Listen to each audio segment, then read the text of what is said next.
Šī meditācijas reize ir pēc mūsu 6. lekcijas, kurā mūsu pamattēma, kā jūs atcerieties, bija apzinātība, sati, bet varbūt ne tikai pati apzinātība, bet šīs apzinātības tehnikas, apzinātības meditācijas.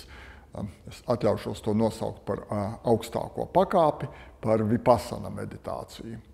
Un vipassana meditācija vienmēr ir saistāma un ir tikusi saistīta, un mēs to saistam ar tukšuma ideju, konceptu, bet vēl vairāk sajūtu, ko mēs mēģinām iegūt meditācijas laikā. Daudzos dažādos retrītos un vadītās meditācijās skolotāji ļoti bieži saka, tagad mēs sākam meditāciju un lūdzu esiet šeit un tagad. Es pieņemu, ka ļoti daudzi no jums arī šo uzstādījumu, vēlējumu no skolotājiem ir dzirdējuši. Arī šodien mans aicinājums jums būs mēģināt šo šeit un tagad sajūtu sevi kultivēt, bet pirms tam es tomēr gribētu pateikt vēl pavisam nedaudz dažus vārdus par šo šeit un tagad sajūtu. Jo tādā vienkāršākā izpratnē ar šo šeit un tagad mēs tad asociējam atrašanos šeit, šobrīd atrodos šeit, uz šī meditācijas spilvena. Šobrīd ir konkrēts pulksteņa laiks, kurā es sēžu jūs priekšā uz meditācijas spilvenu. Tātad atrodos šeit un tagad. Tas, ko skolotāji un tas, ko budistu mūki mūs aicina, tad, kad viņi saka atrasties šeit un tagad, it sevišķi, ja mēs runājam par šo vipassana meditāciju, ir kaut kas varbūt tomēr nedaudz cits. Kaut kas, es gribētu teikt, nedaudz dziļāks. Šeit tas nozīmē atrasties nevis tikai man sēdēt uz šī meditācijas spilvena šai konkrētajā telpā, bet būt šai tukšuma sajūtā, ka viss ir vienots, šeit ir viss, kas eksistē, šeit es esmu daļa no šī visa, kas eksistē no šī šeit, tad iegūt šo te visaptverošā tukšuma sajūtu un šādā nozīmē domāt par šeit un šādā nozīmē piedzīvot šo šeit. Un runājot par tagad, nedaudz līdzīgi. Nedomāt tikai par šo konkrēto laika momentu, kurā es šeit atrodos, bet domāt kā laiku, kas ir bezgalīgs un bez sākuma un bez beigām, un es atrodos šī laikā.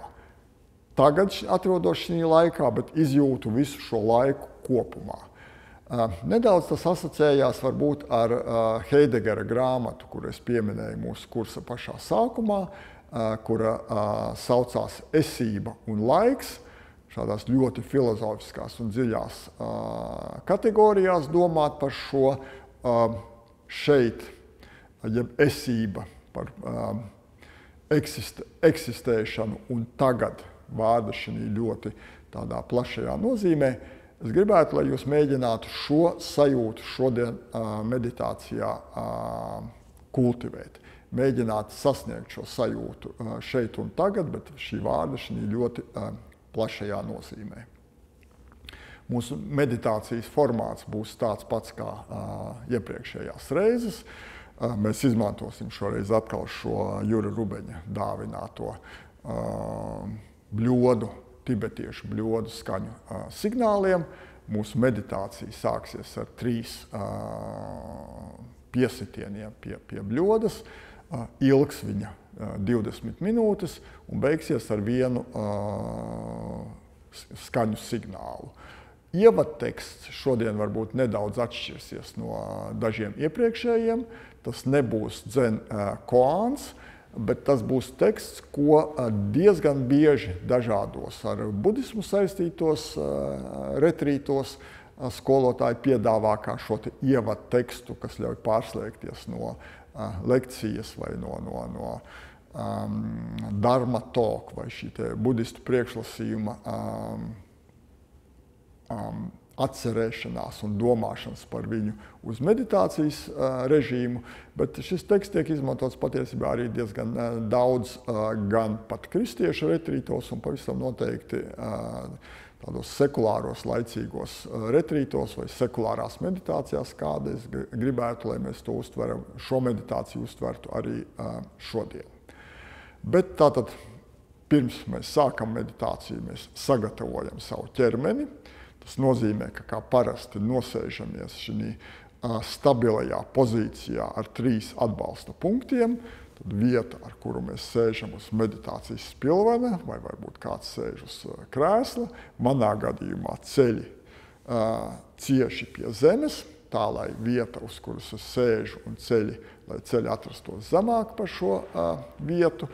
Ja kāds izmanto citas meditācijas pozas, tad dariet un dariet to savā pierastajā pozā, bet tikai rūpējoties, lai ceļi ir viszemākā vieta atbalsta punktā. Pārbaudām, ka mūsu mugura ir stalta, taisna, bet nav saspringta.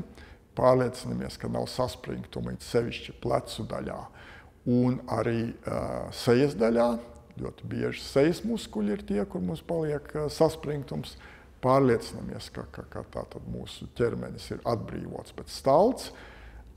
To darot, varam pašūpoties uz priekšu, atpakaļ, pa labi, pa kreisi un atrast to stabilo vietu, kas rada sajūtu, ka mūsu mugurkaula skriemeļi ir tā kā tornīti sakārtoti viens virs otra. Un mums nav nepieciešama muskuļu piepūle, lai mūsu ķermenis šādā vertikālā stāvoklī atrastos. Galva pavisam nedaudz noliekta uz priekšu, jo tad jūs iegūsiet to sajūtu, ka jūs galva atrodas šī tornīša galā, bet atrodas brīvi un nav nepieciešama muskuļu piepūle, lai viņu tur noturētu. Rokas, katrs var izmantot to roku pozīciju mudru, kas jums ir visierastākā. Šodien es piedāvāju tie, kas varbūt grib eksperimentēt, pamēģināt vienu citu, ne to, ko mēs izmantojām iepriekš, un tā ir visvienkāršākā un varbūt bez pretenzijas. Un tā ir sekojoša. Jūs rokas ar plaukstām uz leju nolieciet uz ceļiem un atrodiet tādu attālumu, lai rokas tā kā atsaites palīdz noturēt jūsu ķermeni staltu. Tas nozīmē, ka nevelk ķermeni uz priekšu un negāž ķermeni atpakaļ. Šādā roku stāvoklī tas ir vēl papildus veids, kā šo stalto ķermeņa stāvokli noturēt. Acis viegli aizvērtas, tā lai jūs redziet, ka telpā ir gaisma, bet neredziet tēlus un priekšmetus. Mēle pie augšslejām, elpojam brīvi, nepiespiesti, dabiski caur degunu. Tātad vēlreiz pārliecinamies, ka mūsu poza tāda ir.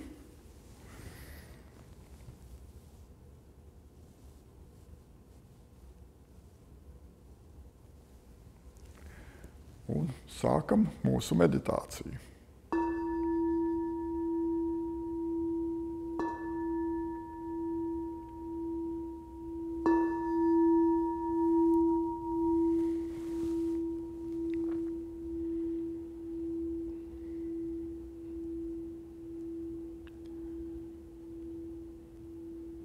Kāds dzen mūks ienāca maiznīcā. Viņš teica, maizniek, lūdzu pārdod man savu pašu svaigāko, pašu gardāko maizes klaipu. Uz ko maiznieks viņam atbildēja. Cienītais, es nevaru izpildīt tavu lūgumu, jo manā maiznīcā visi maizes klaipi ir paši svaigākie un paši gardākie. Šajā brīdī mūks kļuva apgaismots. Ja tev, klausoties šo stāstu, izdevās palikt šai vietā un šai laikā, šeit un tagad, tad iespējams, ka mūsu kopīgais ceļš uz austrumiem ir iesācies.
Paldies! Lēnām, nesteidzīgi atgriežamies realitātē un tiekamies pēdējā 7. lekcijā un pēc tās arī mūsu pēdējā kopīgajā meditācijā. Paldies!